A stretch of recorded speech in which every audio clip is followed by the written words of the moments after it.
OVNIs, verdade ou ficção? OVNIs. O que são eles? De onde eles vêm? Falando estritamente, o termo OVNI se refere a qualquer objeto aéreo que não possa positivamente ser identificado como uma construção feita pelo homem ou como um fenômeno conhecido da natureza. O termo implica em um mistério.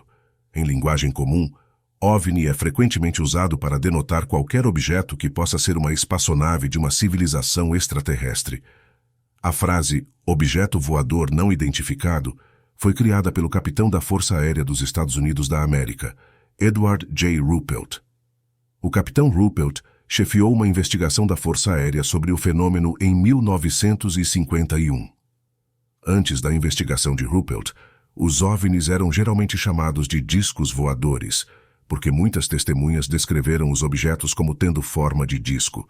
O termo, entretanto, logo se tornou motivo de escárnio devido ao ceticismo expresso por muitos escritores de revistas e jornais. O termo objeto voador não identificado foi usado pelo capitão Ruppelt para emprestar respeitabilidade ao seu estudo. Este também é um termo mais acurado, porque nem todos os objetos voadores não identificados têm a forma de disco.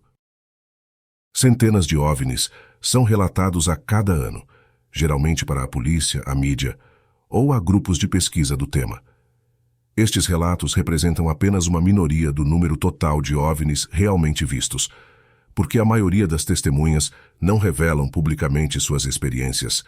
Aproximadamente 90 a 95% de todos os OVNIs relatados têm se mostrado ser aeronaves feitas pelo homem ou fenômenos naturais não reconhecidos. Aproximadamente 1,5 a 2% são claras farsas, frequentemente acompanhadas de fotografias espúrias. Embora as farsas constituam um pequeno percentual de todos os relatos, elas têm criado uma quantidade desproporcional de problemas. As farsas são, de fato, responsáveis por quase inteiramente desgraçarem os estudos sérios. Quanto mais convincente a fraude, maior o dano que ela geralmente causa. Os remanescentes 3 a 8,5% de todos os avistamentos são aqueles que parecem ser aeronaves de origem não humana. A maioria dos pesquisadores está preocupada com este último grupo. Os OVNIs no século XX foram raramente relatados na mídia antes de 1947, e algumas pessoas acreditam, então, que os OVNIs sejam um fenômeno relativamente moderno. Entretanto, é bem o oposto. Os OVNIs têm sido relatados por milhares de anos em todas as partes do mundo. Por exemplo, o escritor Julius Obsequens reproduziu a seguinte narrativa de 216 a.C. em seu livro Prodigorum Liber. Coisas como navios foram vistas no céu sobre a Itália. Em Arpi, na Itália, um escudo redondo foi visto no céu. Em Capua, o céu estava todo em chamas e alguém viu figuras como navios. No primeiro século a.C., o famoso estadista romano Cícero registrou uma noite durante a qual o sol, acompanhado de barulhos altos, foi reportadamente visto no céu noturno. O céu pareceu se partir e revelar estranhas esferas. Os OVNIs se tornaram tão problemáticos nos séculos 8 e 9 que o imperador Carlos Magno da França foi compelido a publicar éditos, os proibindo de perturbar o ar e provocarem tempestades. Em um determinado episódio, alguns dos serviçais de Carlos Magno foram levados em barcos aéreos. Lhes foram mostradas maravilhas, e eles voltaram à terra somente para serem condenados à morte por uma multidão enfurecida. Estes navios problemáticos eram até mesmo acusados de destruírem plantações. Uma coleção longa e interessante de antigos avistamentos OVNI e não usual fenômeno natural dos últimos anos antes de Cristo e dos primeiros depois de Cristo pode ser encontrada no livro de Harold T. Wilkins, Flying Saucers on the Attack. A despeito de seu título sensacionalista, o livro do Sr. Wilkins é frequentemente bem argumentado e vale ser lido como um dos primeiros livros da era moderna dos OVNIs. Uma coleção excelente de antigos relatos também pode ser encontrada no livro de Jacques Vallée, Passport to Magonia. OVNIs não têm sido apenas vistos, eles também têm sido venerados durante a história. As religiões da antiga Mesopotâmia, Egito e as Américas eram dominadas pela adoração de deuses como humanos dos céus. Muitos destes deuses eram ditos viajarem em barcos voadores e globos. Afirmações antigas desta natureza são hoje a base da moderna teoria dos antigos astronautas, que postula que uma raça da idade espacial já visitou a Terra e uma vez se envolveu nos assuntos humanos. Alguns pesquisadores do fenômeno OVNI têm dado um passo adiante ao sugerir que uma tal raça da idade espacial tenha criado ou conquistado a sociedade humana há muitos milhares de anos atrás, e que ela tem mantido um olho observador em sua posse desde então. Para muitos, tais teorias parecem ser matéria de ficção científica. As ideias são, contudo, uma consequência natural de um debate acadêmico que tem preocupado os historiadores por mais de um século. Como as antigas civilizações do Velho e do Novo Mundo, localizadas em lados opostos do planeta, podem tão estritamente se assemelharem entre si? Por que as pessoas destas civilizações tão distantes desenvolveram crenças religiosas notavelmente similares? Uma opinião há muito tempo mantida é a de que tenha havido uma ponte de gelo, ou terra, no Estreito de Bering, entre a Sibéria e o Alasca, pela qual as pessoas do Velho Mundo tenham migrado para o Novo. Outros apontam a evidência arqueológica de que os antigos fenícios tenham navegado pelo Oceano Atlântico séculos antes dos vikings escandinavos e de Cristóvão Colombo. Alguns eruditos concluem que os fenícios tenham tomado emprestado muitas características da civilização egípcia e as transplantado para o Novo Mundo. Uma outra hipótese é a de que os próprios egípcios tenham navegado pelo oceano. A despeito das evidências para apoiar todas as possibilidades acima, nenhuma das teorias abrange completamente todos os fatos conhecidos. Isto tem levado a uma quarta teoria, bem expressada em 1910 por um professor de Oxford e laureado Nobel, Frederick Soddy. Algumas das crenças e lendas herdadas por nós da antiguidade são tão universal e firmemente estabelecidas que temos nos tornado acostumados a considerá-las como sendo tão antigas quanto a própria humanidade. Não obstante, somos tentados a perguntar até onde o fato de que algumas destas crenças e lendas tenham tantas características em comum, seja devido ao acaso, e se a similaridade entre elas não apontam para a existência de uma civilização antiga, totalmente desconhecida e completamente não identificada, da qual todos os outros traços tenham desaparecido.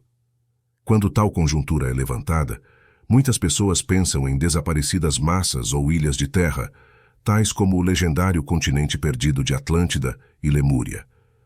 Um dos contemporâneos do professor Soddy, contudo, tomou uma abordagem diferente e especulou que sociedades extraterrestres estavam envolvidas na pré-história da Terra. Este contemporâneo controvertido do Dr. Soddy foi Charles Roy Fort. Charles Fort talvez seja o primeiro escritor do século XX a sugerir que extraterrestres têm estado envolvidos nos assuntos humanos. Fort se apoiou em uma pequena herança e passou muitos anos de sua vida adulta reunindo relatos de fenômenos não usuais de periódicos científicos, jornais e revistas. As histórias que ele coletou eram de tais eventos como luzes não usuais se movendo no céu, chuvas de animais e outras ocorrências que pareciam desafiar a convencional explicação científica. O primeiro de seus 2 livros, The Book of the Damned, e a seguir New Lands, contém uma grande variedade de avistamentos OVNI e fenômenos relacionados nos séculos XIX e XX. Fort concluiu que os céus da Terra estavam hospedando um conjunto de naves extraterrestres, que ele chamou de superconstruções. Fort desenvolveu outras teorias com suas pesquisas, várias das quais têm permanecido provocantes até os dias de hoje. Em The Book of the Damned, ele escreveu: "Penso que somos propriedade. Quero dizer que pertencemos a algo, que uma vez no tempo, esta terra não era de homem algum, que outros mundos exploraram e colonizaram aqui e lutaram entre eles pela posse, mas que agora é possuída por algo, que algo possui esta terra e todos os outros já estão avisados."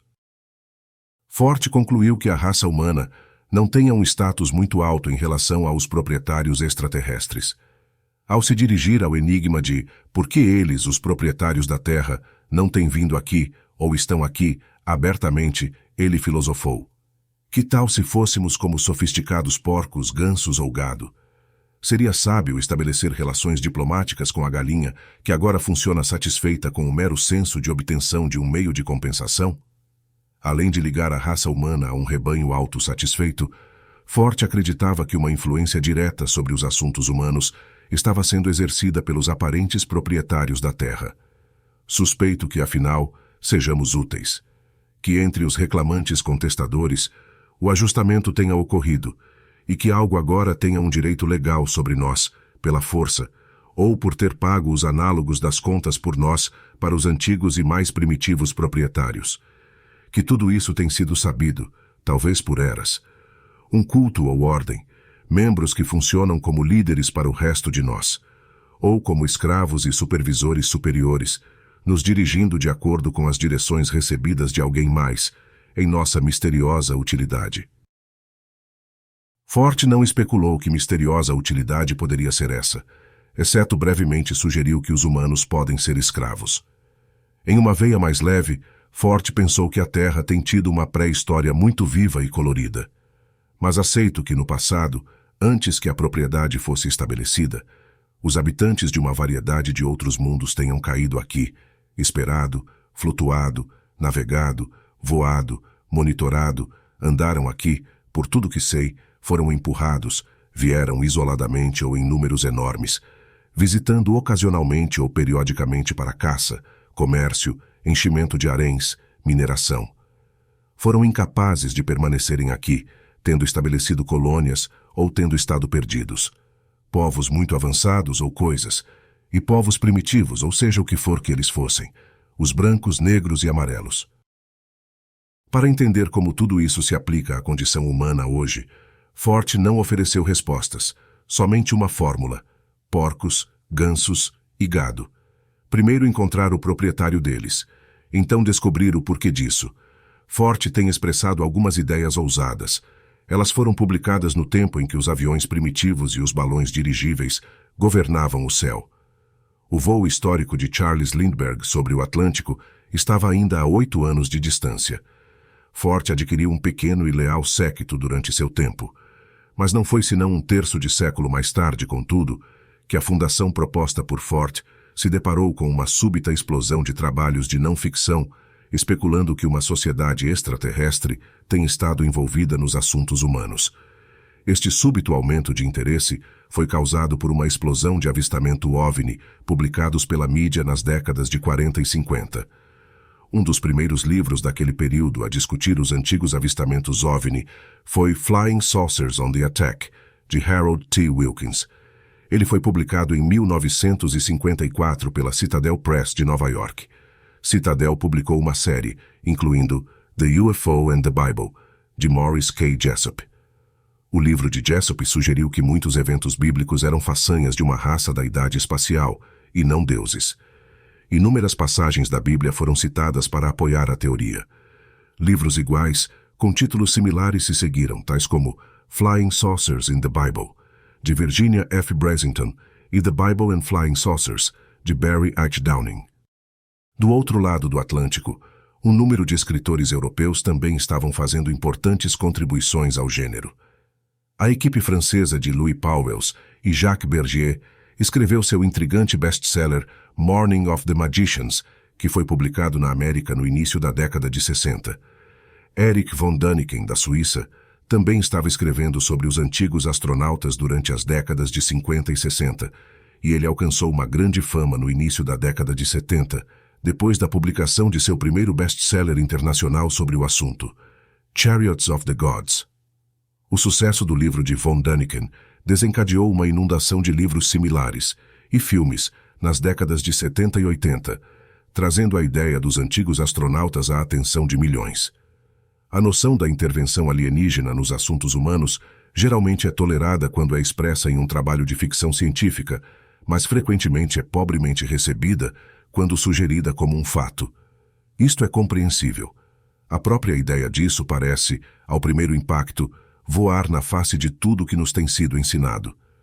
Por séculos, tem havido uma forte tendência de pensar no nosso planeta e na raça humana em termos muito isolacionistas. Séculos atrás, as pessoas até mesmo acreditavam que os humanos estavam no centro do universo e que o Sol girava ao nosso redor. Esta era uma noção lisonjeira, mas tristemente não era uma noção verdadeira. Nos dias passados da Inquisição, contudo, uma pessoa podia ser condenada à morte apenas por desafiar esta ideia. Os únicos seres extraterrestres que as pessoas tinham permissão para acreditar eram os anjos alados em robes brancos enviados dos céus pelo grande Deus Jeová. Embora as ciências tenham, felizmente, se afastado deste tipo de perspectiva, em grande extensão, os conceitos de existência centrados nos humanos ainda são surpreendentemente fortes. Alguns argumentos que soam persuasivos têm avançado para refutar a evidência de que uma ou mais sociedades extraterrestres têm visitado a Terra. Alguns destes argumentos são dignos de serem abordados. 1. Nenhuma outra vida inteligente além da humanidade tem sido provada existir em algum lugar no universo. Ao primeiro olhar, isto parece ser verdadeiro. Contudo, somente precisamos olhar exatamente aqui na Terra para encontrar outras formas de vida inteligente. Os estudos dos golfinhos e outros grandes mamíferos marinhos têm revelado uma alta inteligência em muitas destas criaturas. As análises de outros mamíferos têm descoberto em alguns deles um nível de inteligência muito mais alto do que anteriormente acreditado. Isto revela que há muitas outras criaturas inteligentes e semi-inteligentes no universo conhecido por nós. Partilhamos um planeta com eles. O fato de todos eles juntos florescerem neste pequeno planeta é uma indicação excelente de que outras criaturas inteligentes possam existir em outros lugares sob as condições corretas. 2. Não há um único avistamento OVNI que não possa ser explicado como um fenômeno natural ou humano. Portanto, todos os fenômenos OVNI devem ser tais fenômenos. Este argumento utiliza uma lógica falha. É possível explicar quase tudo como algo. Suponho que se possa explicar o Sol como bilhões de vagalumes mantidos em uma gigantesca tigela de vidro. Esta explicação, contudo, não se adequa bem à evidência da melhor teoria de que o Sol seja uma enorme massa de hidrogênio comprimido que está se submetendo a um processo de fusão atômica. Muitos avistamentos OVNI recebem explicações prosaicas apenas por ignorar a evidência que claramente revela que eles não são um fenômeno terreno. Se alguém é seletivo o suficiente para escolher em que evidência e testemunho acreditar, podemos inventar ainda qualquer explicação para que se enquadre em quase todos os avistamentos OVNI. O truque é encontrar a melhor explicação para se enquadrar nos fatos verdadeiros e completos. Em muitos casos, os fatos verdadeiros e completos indicam que um OVNI, de fato, é melhor explicado como um fenômeno natural. Em outros casos, a melhor explicação é que o OVNI provavelmente seja uma nave guiada inteligentemente de origem não humana. Muitos avistamentos notáveis se encaixam nesta categoria. Para uma boa visão geral dos casos OVNI, recomendo The UFO Encyclopedia, de Margaret Sachs. 3. Não há evidência real de OVNIs ou antigos astronautas. Objetos reais constituem evidência real. Na ufologia, uma peça de evidência real pode ser um disco acidentado ou o corpo de um piloto extraterrestre. É argumentado que se as espaçonaves alienígenas têm estado voando nos céus da Terra por milhares de anos, devemos ter uma peça concreta de evidência agora. Colocando de lado as alegações e a evidência de que alguns governos podem ter um ou dois discos acidentados escondidos, não podemos logicamente esperar encontrar tantos artefatos alienígenas. Para explicar por quê, farei uma analogia entre os OVNIs e as modernas aeronaves comerciais. Milhões de voos de aeronaves comerciais decolam dos aeroportos americanos a cada ano. A despeito de seu volume enorme, muito poucas pessoas se depararão com uma aeronave comercial acidentada ou um membro da tripulação morto, porque somente uma pequenina percentagem de todos os voos termina em desastre. Igualmente, muito poucos indivíduos encontrarão instrumentos ou destroços destas aeronaves comerciais porque elas são independentes e os navegadores jamais arrancam instrumentos de seus painéis de voo e os atiram pelas janelas das cabines. Se não fosse pelo fato de que a maioria de nós possa ver as aeronaves comerciais e voar nelas, a evidência real de sua existência seria surpreendentemente rara, especialmente se elas fossem fabricadas em e voassem apenas de e para áreas remotas. Vamos traduzir isto em linguagem matemática, uma fórmula. Baseado nas estatísticas de Administração Federal de Aviação dos Estados Unidos da América, aproximadamente 1 em cada 1 milhão de voos dos maiores transportes partindo de aeroportos americanos sofre um acidente sério, tais como um desastre, pousar fora de um aeroporto ou a perda significativa do avião. Este admirável recorde de segurança torna a viagem aérea um dos modos mais seguros de transporte hoje. Vamos assumir que a relatada espaçonave alienígena em nossos céus tenha precisamente o mesmo recorde de segurança das aeronaves comerciais americanas, nem melhor nem pior. Vamos supor que 2.000 voos de discos voadores sejam feitos sobre a Terra a cada ano. Isto soma 5 voos e meio a cada dia. Assumiremos que cada hipotético voo de disco voador seja feito em uma altitude suficientemente baixa para que, se um infortúnio devesse acontecer, os destroços caíssem sobre a Terra antes de se desintegrarem na atmosfera. Reunindo todas estas circunstâncias, descobrimos que um disco voador se acidentaria ou deixaria cair uma parte essencial de destroços, somente um a cada 5 séculos. Isto totalizaria 12 quedas desde o amanhecer da primeira civilização registrada da humanidade. Se cortarmos o fator de segurança pela metade e dobrarmos o número de voos OVNIs hipotéticos para 4.000 por ano, 11 por dia, ou deixarmos o fator segurança o mesmo e quadruplicarmos o número de discos voadores em voo baixo para 8.000 por ano, 22 por dia, isto ainda resultaria em apenas um acidente ou maior pedaço de destroços a cada 125 anos. Podemos seguramente concluir que até mesmo se a nave extraterrestre tem estado voando em nossos céus por milênios, não possamos esperar encontrar tantos destroços. A melhor evidência de visitação extraterrestre, que pode ser razoavelmente esperada de se obter, é o relato das testemunhas oculares, que é precisamente a evidência que temos. A despeito destas estatísticas pessimistas, umas poucas e raras quedas de OVNIs têm sido relatadas. Fragmentos alegados de terem vindo de OVNIs explodindo têm sido encontrados e tornados públicos. Uma tal peça de evidência foi relatada por um colunista brasileiro, que disse que o item tinha sido recuperado por um pescador fora da costa brasileira em 1957. O fragmento foi enviado à revista Omni para análise do Instituto de Tecnologia de Massachusetts. Foi provado ser um pedaço de magnésio puro. Um analista do instituto supôs que o fragmento possa ter sido um pedaço de metal soldado ou de uma aeronave que explodiu, ou de um satélite na reentrada. Porque a peça pode ser fabricada na Terra, o teste foi considerado como não conclusivo. 4. Se os OVNIs são aeronaves extraterrestres, deve haver uma fotografia indiscutível de algum. Qualquer coisa pode ser discutível.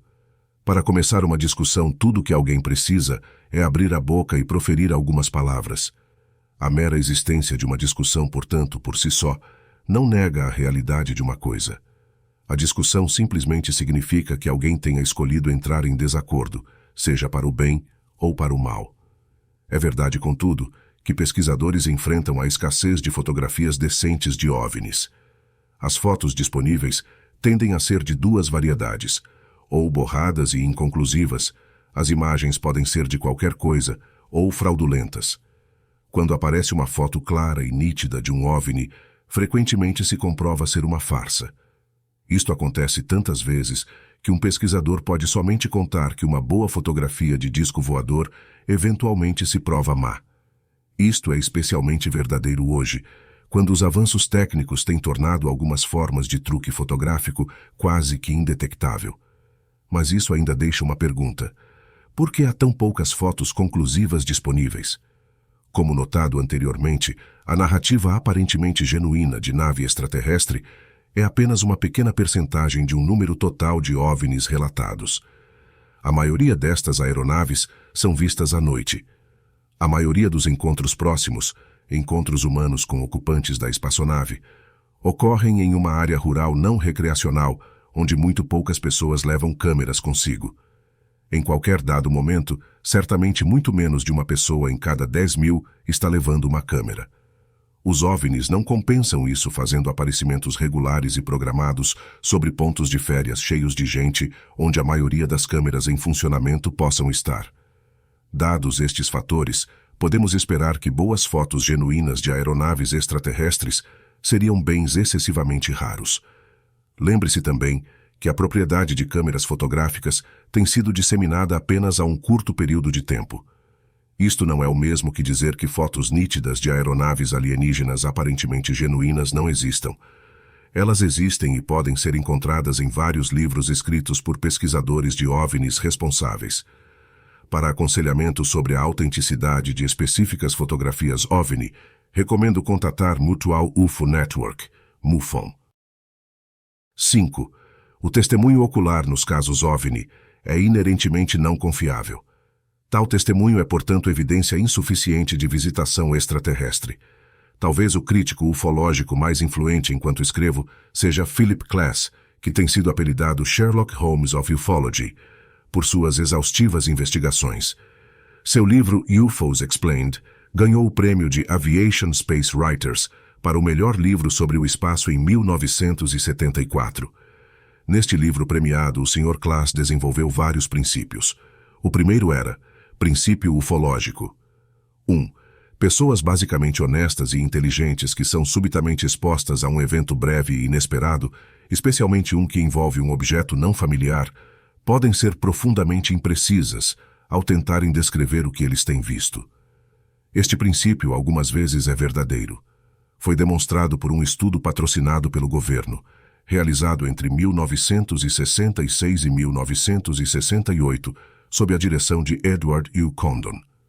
Suas descobertas publicadas, que geralmente são chamadas de Relatório Condon, são a pedra fundamental na literatura OVNI. Em um capítulo do relatório, o comitê discute o que aconteceu depois que uma espaçonave russa, a Zond 4, saiu de controle e começou sua reentrada na atmosfera da Terra em 3 de março de 1968. Enquanto a nave caía pela atmosfera e queimava, ela criou uma apresentação espetacular para as pessoas no solo. As testemunhas oculares perceberam os destroços flamejantes como uma majestosa procissão de objetos em chamas, deixando para trás uma trilha dourado-alaranjada. Por causa do grande peso dos objetos, era impossível saber do solo o que as peças quebradas eram realmente. Era apenas possível vê-las como pontos brilhantes e separados de luz. Os destroços da Zond 4 criaram um efeito idêntico àquele da apresentação de um meteoro brilhante. Ao compilar o testemunho ocular da reentrada de Zond 4, foi descoberto que algumas pessoas viram mais do que realmente era. Se algumas observações errôneas tivessem sido tomadas como verdadeiras, algumas pessoas teriam concluído que os destroços da Zond 4 eram realmente uma espaçonave alienígena inteligentemente controlada. Por exemplo, 5 testemunhas oculares relataram que as luzes eram parte de uma nave em forma de charuto ou foguete, uma descrição OVNI comum. 3 testemunhas disseram que o objeto tinha janelas. Um observador afirmou que o objeto tinha feito uma descida vertical. Por causa destes claros erros, o Sr. Klass e outros têm, compreensivelmente, rotulado todos os OVNIs em forma de charuto e com janelas brilhantes, como meteoros. O Comitê Condon citou o caso do testemunho da Zond 4 como um exemplo do porquê os relatos das testemunhas oculares são frequentemente inadequados para estabelecer que um OVNI é uma espaçonave extraterrestre. Caso encerrado? Não é bem assim. Em seu princípio ufológico citado acima, o Sr. Klass afirma que as testemunhas oculares podem ser profundamente imprecisas em tentar descrever o que elas têm visto. Significativamente, ele não diz que as testemunhas oculares são geralmente imprecisas. Esta distinção cresce em importância quando lemos posteriormente o relatório Condon. O comitê descobriu que ao menos metade das testemunhas oculares da Zond 4 deram relatos acurados sem embelezamento do evento. As observações de uma aeronave em forma de charuto com janelas veio apenas de uma minoria. Dos relatos acurados, um pesquisador OVNI cuidadoso teria sido capaz de eliminar as descrições errôneas e corretamente identificar a reentrada da Zond 4 como destroços ou um fenômeno meteórico. O comitê também analisou uma onda de relatos OVNI desencadeada por vários estudantes universitários que haviam soltado 4 balões de ar quente no céu do anoitecer. Os balões eram feitos de sacos secos de plástico para lixo. O ar quente foi gerado por velas de aniversário suspensas abaixo. O comitê analisou o testemunho de 14 testemunhas oculares que não sabiam o que eram aqueles objetos voadores. Com apenas menores desvios entre eles, todos os 14 observadores deram descrições acuradas do que aqueles objetos poderiam ser, em suas visões. O comitê concluiu: em resumo, temos um número de relatos que são altamente consistentes uns com os outros, e aquelas diferenças que ocorrem não são maiores do que seria esperado de diferenças situacionais e perceptuais. Muitas pequenas discrepâncias podem ser ressaltadas, especialmente a respeito das estimativas de distância e de direção, mas estas não são suficientemente grandes para afetar a impressão completa do evento. Isto demonstra algo muito importante que podemos expressar em nosso próprio princípio ufológico. Pessoas basicamente honestas e inteligentes, que são subitamente expostas a um evento breve e inesperado, incluindo um que envolva um objeto não familiar, serão, na maioria dos casos, acuradas ao tentarem descrever precisamente o que elas viram. Isto é o porquê dos testemunhos oculares poderem ser admitidos nas cortes legais para condenar ou libertar um acusado, até mesmo quando faltar uma sólida evidência física. O testemunho ocular é uma forma perfeitamente válida e útil de evidência. 6. Sofisticados aparelhos de escuta têm sido apontados na direção do céu para captar comunicações extraterrestres. Até então, nenhuma comunicação tem sido detectada. Isto é uma evidência de que não há vida inteligente na redondeza.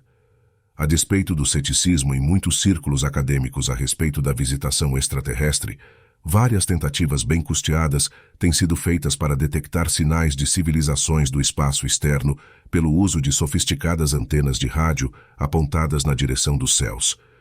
O fato de que estes esforços tenham reportadamente não detectado qualquer sinal inteligente é visto como uma prova adicional de que não existe uma civilização alienígena aqui perto. O problema com a tomada de tal conclusão é que as antenas de rádio têm muitas limitações. Elas apenas são capazes de detectarem sinais de rádio. Há muitas outras maneiras ao longo do espectro que podem transportar sinais de comunicação, tais como as micro-ondas. Por que dizer que uma civilização extraterrestre, se ela existir, teria necessariamente que usar ondas de rádio para comunicação? O espectro eletromagnético é um conjunto de comprimentos de ondas nas quais as diferentes formas de luz podem viajar. No fim do conhecido espectro estão as ondas de rádio, que têm longos comprimentos de ondas. Sim, as ondas de rádio são na realidade ondas de luz.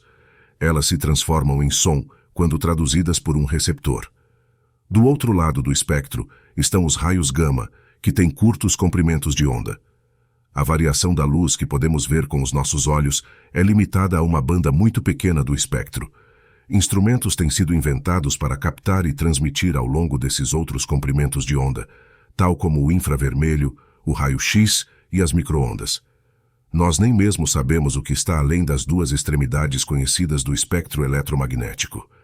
Como podemos estar certos de que não haja comprimentos de onda em uma das duas regiões não mapeadas que são muito mais superiores para a comunicação do que qualquer coisa que tenhamos detectado até agora? O reputado fracasso das antenas de rádio em captarem sinais inteligentes somente nos diz que ninguém dentro deste alcance está usando comprimentos de ondas eletromagnéticas detectáveis por estas antenas. 7.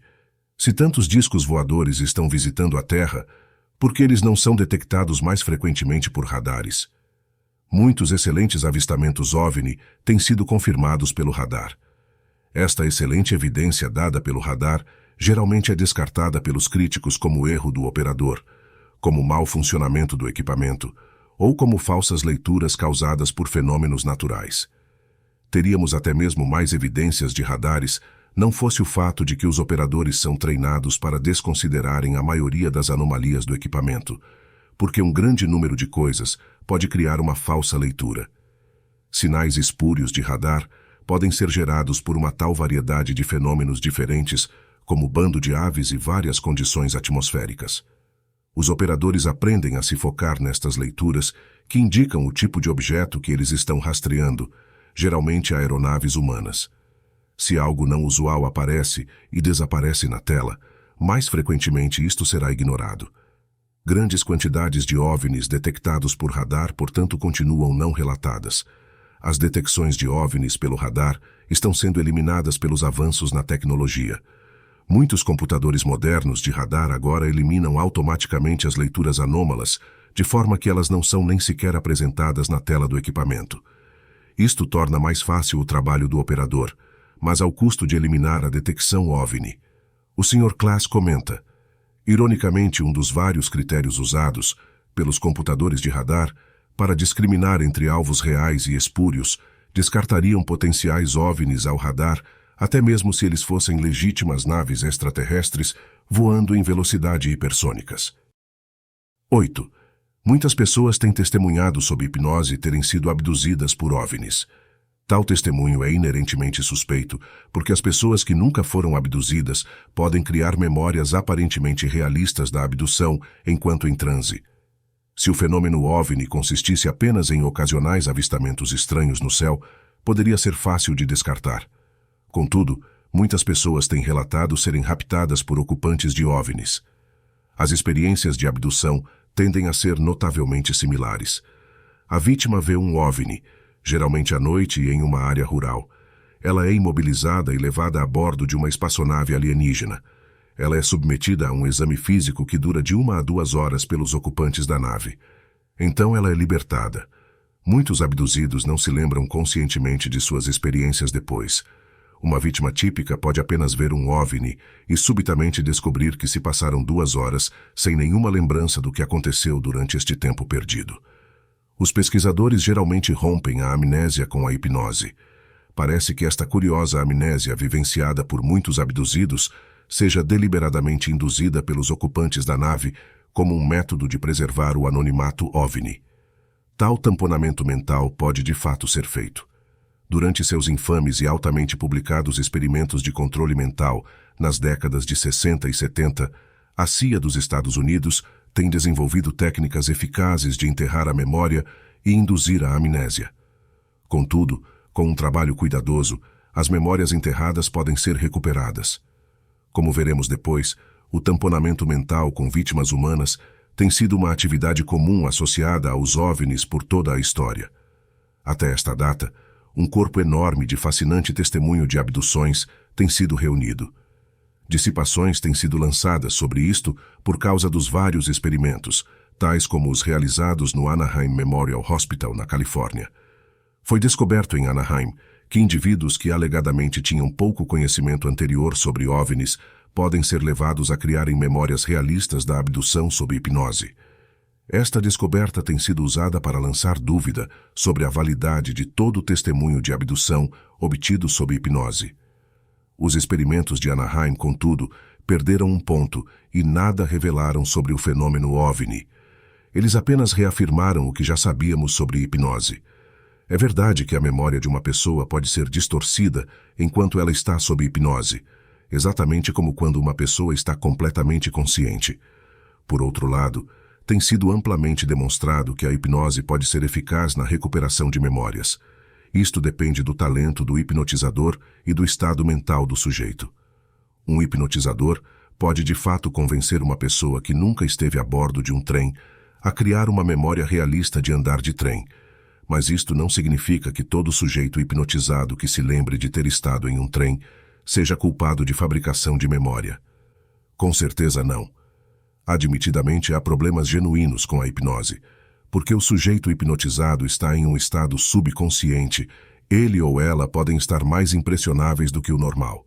Por esta razão, as cortes americanas geralmente não admitem como evidência o testemunho obtido sob hipnose.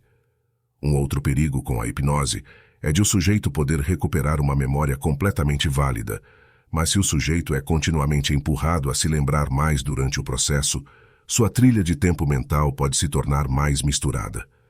Quando isto acontece, ele frequentemente começa a se lembrar de episódios adicionais que de fato não ocorreram quando ou como ele se lembrou. Assim sendo, a memória original permanece inválida. Tristemente, alguns abduzidos OVNI têm sido hipnotizados e reipnotizados além de qualquer medida racional. Eles subsequentemente desvariam com memórias misturadas sobre o assunto já altamente carregado de suas abduções. A memória pesadamente obstruída pode e deve ser recuperada enquanto o sujeito está em um estado completamente consciente. Algumas experiências de abdução OVNI têm sido erroneamente recuperadas ou obtidas através do processo de hipnose. 9. As probabilidades matemáticas de uma raça extraterrestre descobrindo a Terra são tão remotas que isto chega a ser improvável. Várias formas matemáticas têm sido divisadas para mostrar o quanto é improvável que a Terra tenha sido visitada por uma sociedade extraterrestre. Tais fórmulas geralmente são baseadas em teorias da evolução, o número de planetas que podem sustentar vida e as distâncias entre os planetas e as galáxias. Estas fórmulas certamente são interessantes, mas elas nunca devem ser consideradas conclusivas. Se algo existe, isto existe. Tentar fazer isto sumir com uma fórmula matemática não tornará nada menos real. Tenha em mente que somos incapazes de ver qualquer planeta sólido além de nosso próprio sistema solar, sem falar em determinar se há alguma vida neles.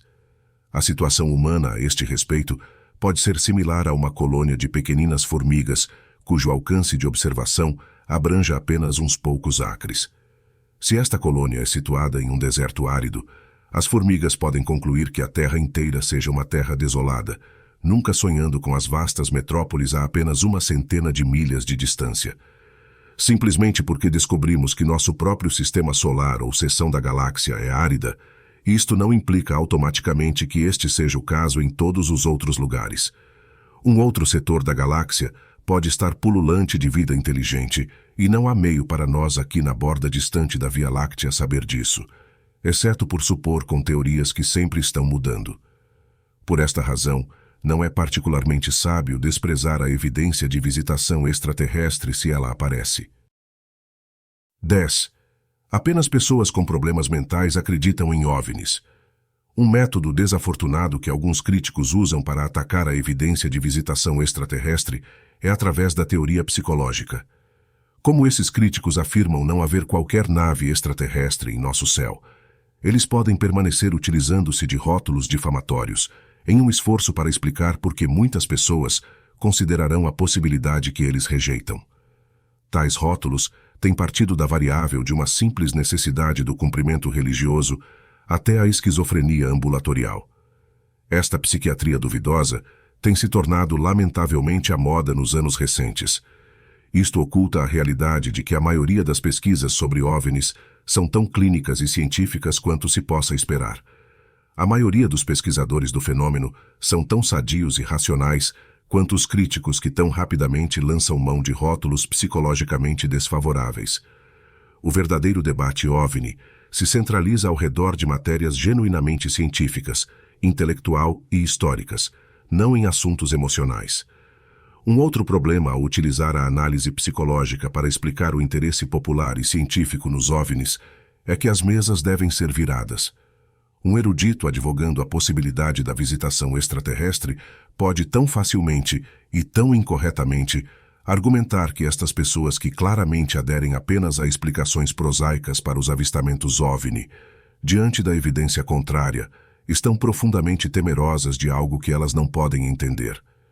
Entre os distintos laudos de um PhD, podemos argumentar: pode uma criança assustada ou um adolescente confuso diante do mundo manipular tudo ao seu redor, a fim de que se conforme àquilo que ele possa intelectual e emocionalmente compreender.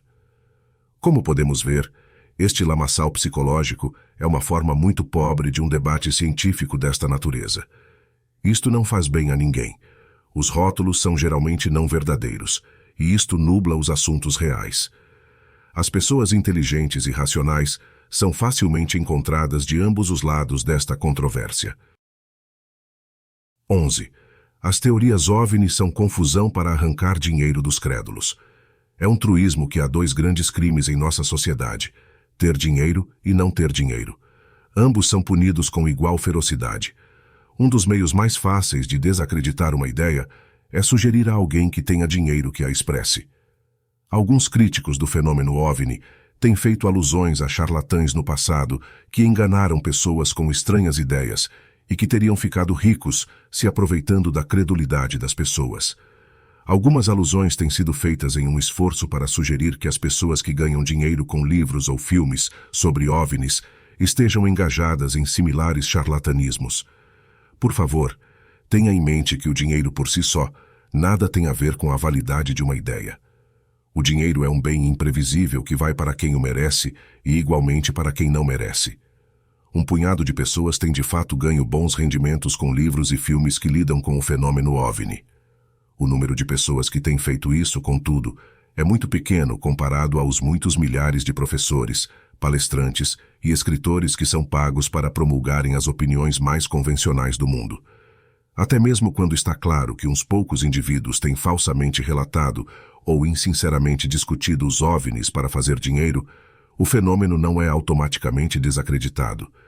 Fazer lucro tem sido a motivação de quase todas as áreas do comportamento humano desde os dias mais remotos da humanidade.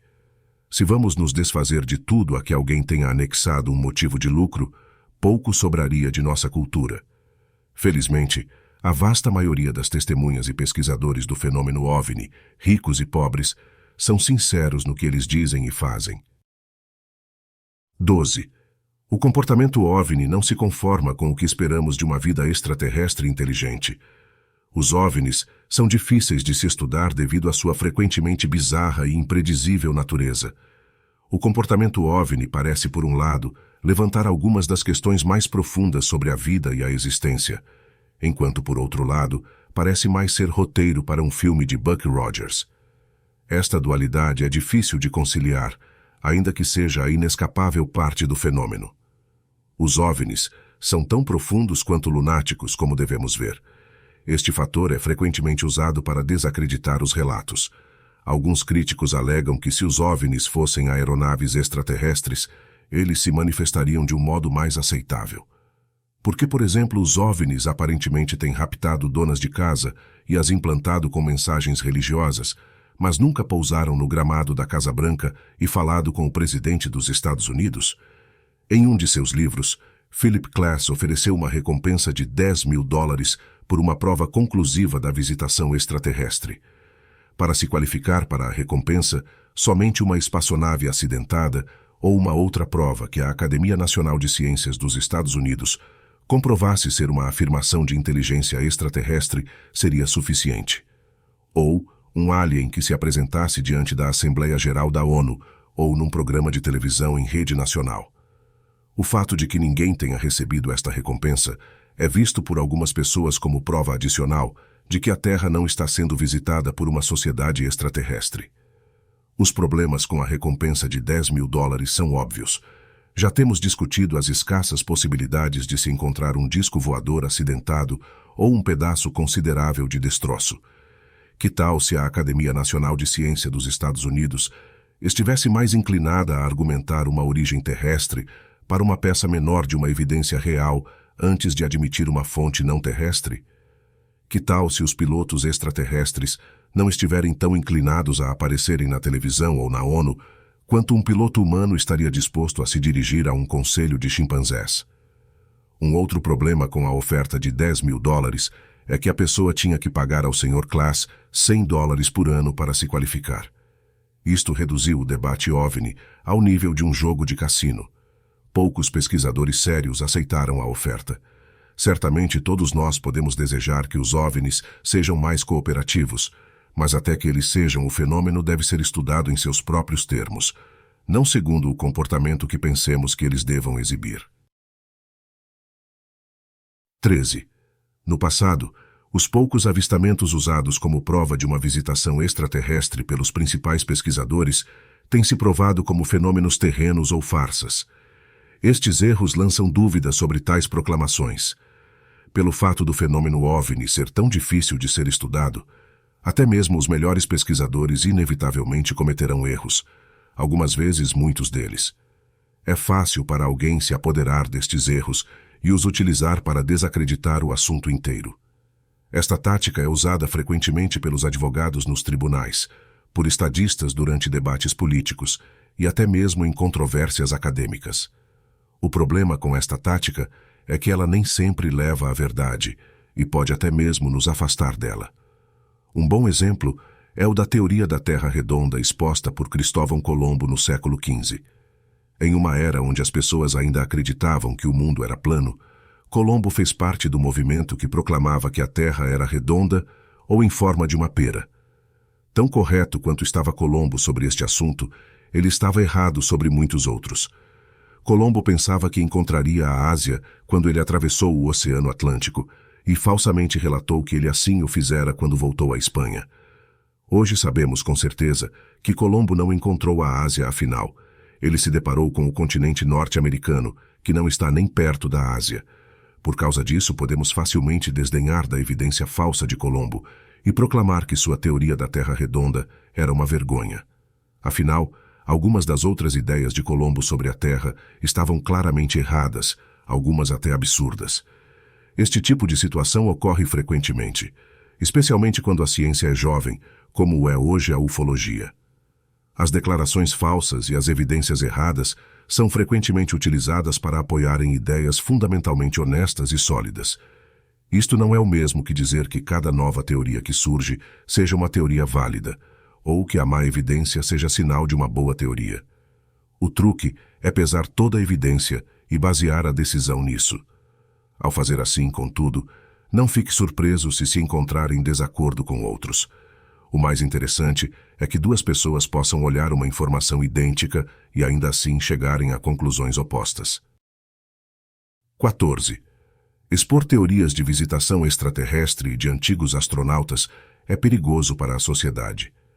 Este argumento não é válido em sociedades com tradição de discussão e debate aberto. A liberdade de expressão é uma das pedras lapidares de uma cultura sadia. Isto permite que a sociedade e seu povo cresça. Uma ampla diversidade de ideias dá às pessoas mais perspectivas de escolha. Possuir uma tal gama de escolhas é mais preferível do que ter restritas as opções intelectuais. Em uma sociedade aberta, muitas ideias não convencionais vêm e vão, mas isto é um preço pequeno a pagar pelos enormes benefícios de deixar abertas e livres as linhas de comunicação. 15. Se há tantos OVNIs, por que eu nunca vi um? Eu também nunca vi um OVNI. Eu também nunca vi a Índia, mas a evidência circunstancial de sua existência tende a me fazer pensar que a Índia provavelmente existe. Além dos meios acima, outros meios têm sido usados para desacreditar os avistamentos OVNI. Um dos métodos usa a semântica. Alguns críticos dizem que eles buscam encontrar explicações racionais para os avistamentos. Por racional, eles querem dizer explicações que retratem um avistamento de um objeto natural ou feito pelo homem. Este é um uso indevido do termo racional, que significa sadio, bem pensado ou lógico. Porque a sanidade e a lógica devem estar baseadas principalmente na verdade, uma explicação racional de um fenômeno seria a que mais se aproximasse dela, seja ela o que for. Se o OVNI relatado é um fenômeno natural mal interpretado, então explicá-lo como tal, de fato, é racional. Por outro lado, se não é um fenômeno natural ou feito pelo homem, então dizer que é isto, diante da evidência contrária, não é, afinal, racional. Tendo dito isto, ainda entendo a relutância de muitas pessoas de considerar seriamente o fenômeno OVNI. Este é um assunto difícil e explosivo. Muitos foram os que, uma vez tendo a mente aberta para o assunto, levaram ovos na cara ao especular sobre os OVNIs e serem refutados. Um bom exemplo foi o debate público que cercou a lua marciana Phobos. Há aproximadamente uma década atrás, líderes de uma pesquisa científica tinham especulado que Phobos fosse um satélite artificial colocado em órbita ao redor de Marte por extraterrestres. Quando mais tarde uma sonda espacial voou suficientemente perto para fotografar Phobos, a lua marciana demonstrou ser pouco mais que um grande pedaço irregular de rocha, embora algumas de suas características orbitais permaneçam intrigantes. Os cientistas e astrônomos, porque eles sobrevivem baseados em boas reputações, não podem enfrentar manifestações especulativas dessa natureza. Muitas pessoas que sofrem um tal tombo não têm mais coragem de montar ao cavalo e amaldiçoam e atacam o animal que os derrubou. Pesquisadores competentes hoje estão cientes desses perigos e eles tentam evitar especular para além dos fatos conhecidos, porque considero seriamente a possibilidade da visitação extraterrestre, embora concorde com as explicações de fenômenos naturais para alguns avistamentos ainda debatidos hoje. Assim o faço por muitas razões. Inicialmente, o fenômeno OVNI tem sido observado e relatado há séculos. Portanto, rejeito a posição de críticos de que os OVNIs sejam um folclore moderno. Em segundo lugar, o fenômeno OVNI tem sido surpreendentemente consistente de local em local e de era em era. Por exemplo, alguns avistamentos modernos de objetos em forma de foguete ou charuto espelham um relato da Arábia no século XV. Terceiro lugar, embora seja verdade que alguma evidência duvidosa de antigos astronautas tenha sido publicada, ainda assim há evidências verdadeiramente excelentes. O desafio dos críticos de que afirmações extraordinárias exigem uma prova extraordinária tem sido vencido, assim penso eu, por um tal número de evidências. Em quarto lugar, a teoria dos antigos astronautas dificilmente seja um não-senso pseudocientífico, o que algumas vezes é acusada de ser. Esta teoria é uma hipótese surpreendentemente lógica, observando-se dados históricos previamente inexplicáveis. Espero que isto seja um dia reconhecido como uma verdadeira inovação, ainda que encontre uma oposição considerável hoje. O fato de que a teoria tenha seu foco nas pesquisas em áreas rurais e não nos salões marmorizados das maiores universidades do mundo significa muito pouco. Qualquer um com uma mente ativa e curiosa pode fazer descobertas importantes e significativas. A este estágio da minha discussão, posso desapontar alguns leitores ao afirmar que não é meu propósito escrever uma análise dos modernos avistamentos ou exibir um conjunto de evidências de antigos astronautas simplesmente para provar as visitações extraterrestres. Isto tem sido adequadamente feito em outros lugares. Se você permanece um cético, recomendo-lhe que estude outra literatura ufológica antes de continuar este livro. O livro Deuses do Éden é escrito para estas pessoas que já consideram seriamente a possibilidade de que a Terra tem sido visitada por uma sociedade extraterrestre. Este livro realmente começa de onde Charles Fort parou. O Sr. Fort especulou que a Terra pode ter sido a propriedade de uma sociedade extraterrestre. Ele posteriormente acreditou que os humanos possam ser pouco mais que escravos ou rebanho. Como resultado de minha pesquisa histórica lançada de um ponto de vista inteiramente diferente, não li nenhum dos trabalhos de Charles Fort até que houvesse completado o terceiro rascunho deste livro. Eu também cheguei a uma ultrajante teoria similar. Os seres humanos parecem ser uma raça escrava em um pequeno planeta de uma pequena galáxia. Como tal, a raça humana, uma vez, foi a mão de obra para uma civilização extraterrestre e ainda permanece até hoje como sua possessão. Para manter o controle sobre sua posse e manter a Terra como uma espécie de prisão, esta civilização tem engendrado o incessante conflito entre os seres humanos, tem promovido o empobrecimento espiritual e tem firmado na Terra condições de dificuldades físicas insuperáveis. Esta situação tem existido por milhares de anos e continua ainda hoje. Agora, tendo me colocado completamente aberto ao ridículo por expressar tal hipótese, continuarei a partilhar com você uma opinião histórica muito diferente do que provavelmente você tenha encontrado antes. Porque estou me arriscando muito ao tornar este livro disponível, peço aos meus leitores 2 favores antes que eles continuem o julgamento daquilo que por mim foi escrito. 1. Por favor, leiam cuidadosamente o livro inteiro. 2. Por favor, leiam os capítulos na ordem em que eles aparecem. Nenhuma ideia, fato ou episódio histórico que apresento se sustenta inteiramente por si só. Cada um se torna significativo somente quando é visto dentro do contexto inteiro da história. A importância do que você vê inicialmente neste livro não se tornará aparente até que você tenha continuado a ler muito mais adiante. Igualmente, a importância do material posterior não será clara a menos que você tenha lido primeiramente o material anterior. As primeiras 150 páginas deste livro contêm ideias, conclusões e declarações que podem parecer não eruditas e ultrajantes. Somente ao continuar a leitura da notável documentação histórica em apoio a isto é que estas ideias tomarão forma. Pendure seu chapéu.